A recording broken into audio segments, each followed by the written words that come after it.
Bienvenue sur Africa 24 dans cette nouvelle édition du QG Weekend. Au sommaire de l'actualité, en République démocratique du Congo, l'opposition suspend une nouvelle fois sa participation au dialogue politique. La tension ne baisse pas depuis les violences enregistrées le 19 et 20 septembre lors d'une manifestation. Le Cameroun réaffirme son engagement à contribuer à la réalisation des objectifs de développement durable. Ce programme comporte notamment 17 objectifs visant à éradiquer la pauvreté sur la planète. Et puis le Burkina Faso a entériné un budget 2017 en hausse de 27% par rapport à celui de 2016, ce 23 septembre. Le texte doit encore être adopté par le Parlement. Idriss Déby Itno, le président en exercice de l'UA, appelle à un dialogue politique au Gabon. Après l'annonce de la réélection du président gabonais Ali Bongo, l'Union africaine a fait savoir qu'elle avait, je cite, pris acte du verdict. Réaction similaire du côté du Maroc qui, je cite également, prend acte de la réélection du président sortant. Le royaume chérifien se dit par ailleurs confiant dans la résolution de la crise par la voie du dialogue. Et c'est, précisons-le, ce mardi 27 septembre que sera investi le président réélu Ali Bongo Ondimba au Gabon. Africa 24 vous fera vivre la cérémonie d'investiture en direct du Gabon avec l'ensemble de nos envoyés spéciaux. Incertitude sur l'avenir politique en République démocratique du Congo. La délégation d'opposition au dialogue national censée résoudre la crise politique en République démocratique du Congo a suspendu sa participation à ce forum après les violences meurtrières du 19 et du 20 septembre. On fait le point tout de suite avec Samuel Gambok. République démocratique du Congo. L'opposition suspend une nouvelle fois sa participation au dialogue politique. Après les affrontements entre l'opposition et les forces de l'ordre, lundi 19 septembre 2016, un calme relatif règne désormais à Kinshasa. Si l'origine de ces affrontements est connue, absence de consensus autour du calendrier électoral, imprécision des décisions de la Commission électorale nationale indépendante sur le processus électoral, absence de visibilité sur les choix et positions du président Kabila sur la fin de son mandat, les conséquences de ces violences demeurent une équation à plusieurs inconnus. L'idéal, c'est d'impliquer ceux qui sont dehors dans ce processus de dialogue, quelle que soit la forme. Et nous espérons que la situation va être débloquée si on est un peu patient. Bon, je sais que ceux qui sont au dialogue pour le compte de l'opposition sont en train de travailler de façon à obtenir de pouvoir en place des concessions dans le sens de rassurer la population. Mais le plus important pour nous, c'est que ceux qui sont dehors adhèrent à ce processus. Sinon, on aura obtenu le résultat qui ne serait pas mauvais, mais le fait qu'une bonne partie de la population ne se sent pas concernée par cet accord, c'est comme si on n'aurait pas travaillé sur le spectre de la violence qui pointait à l'horizon. Suspendu mardi 20 septembre, les travaux consacrés au dialogue politique national devaient reprendre ce vendredi 23 septembre.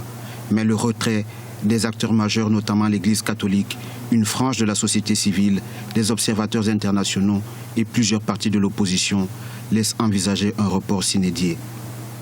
Eu égard au drame causé par ces vies fauchées, la délégation a convenu de reporter la poursuite des travaux le temps du recueillement. Les exigences de l'opposition restent sans changement.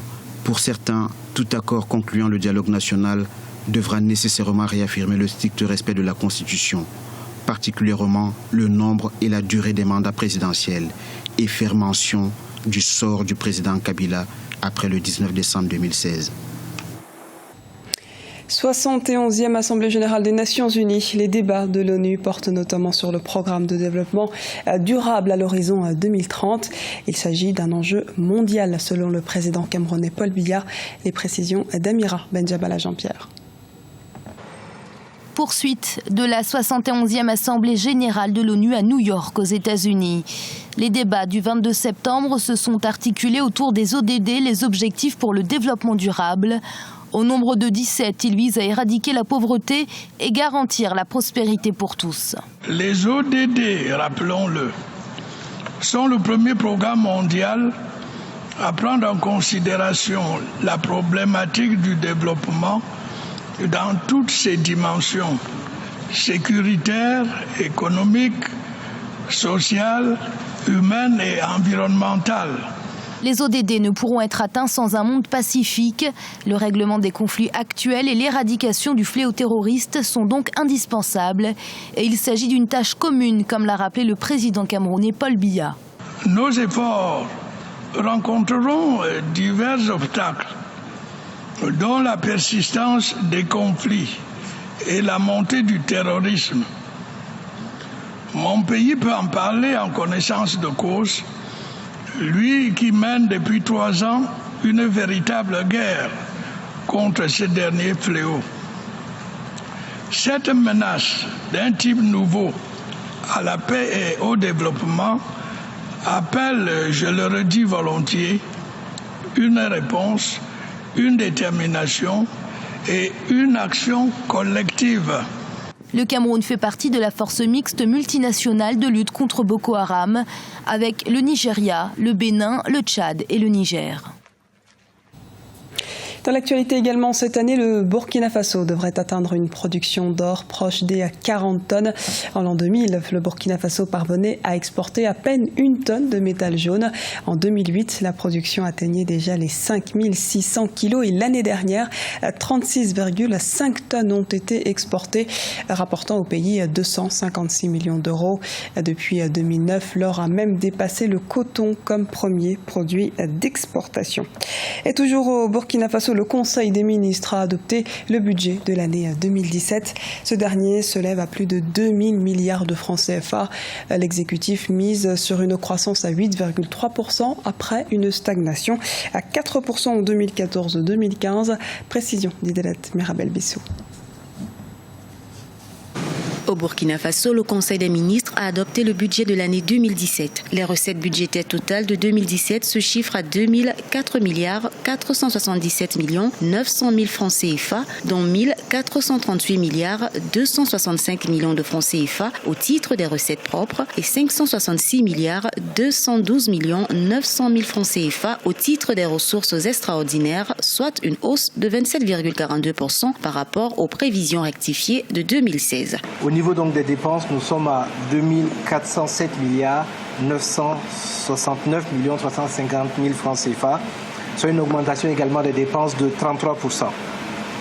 Il faut noter que les dépenses d'investissement dans ce budget-là passent d'environ 710 milliards de francs CFA à 1229 milliards de francs, quasiment donc plus de 60% d'augmentation. Les priorités du budget de l'État de l'exercice 2017 ont été définies sur la base des objectifs fixés par le Plan national de développement économique et social. Ces dernières s'articulent autour de 3 axes stratégiques, à savoir la réforme institutionnelle et la modernisation de l'administration, le développement du capital humain, la dynamisation des secteurs porteurs pour l'économie et l'emploi. Ce budget-là a été donc réglé en ce qui concerne les recettes à 1436 milliards de francs CFA et aux dépenses à 1476 milliards, soit un déficit budgétaire de 39 milliards 283 millions. La croissance du produit intérieur brut est projetée à 8,37% en 2017 contre 4% en 2015 et 5,2% attendu en 2016. Comparativement à 2016, on observe une légère amélioration du taux de pression fiscale qui passe de 15,87% en 2016 à 16,75% en 2017. Le ratio se situe à 41,87% en 2017 pour une norme communautaire limitée à 35% contre un taux de 45,26% en 2016. Ce niveau de ratio s'explique par l'incidence des mesures issues des conclusions du dialogue avec les partenaires sociaux. Pour 2017, le taux d'inflation projeté est de 2,1% pour une norme maximale de 3%. Ce journal a été réalisé par l'ensemble de la rédaction. Merci pour votre fidélité. Retrouvez dans un instant une nouvelle édition de l'actualité sur Africa 24.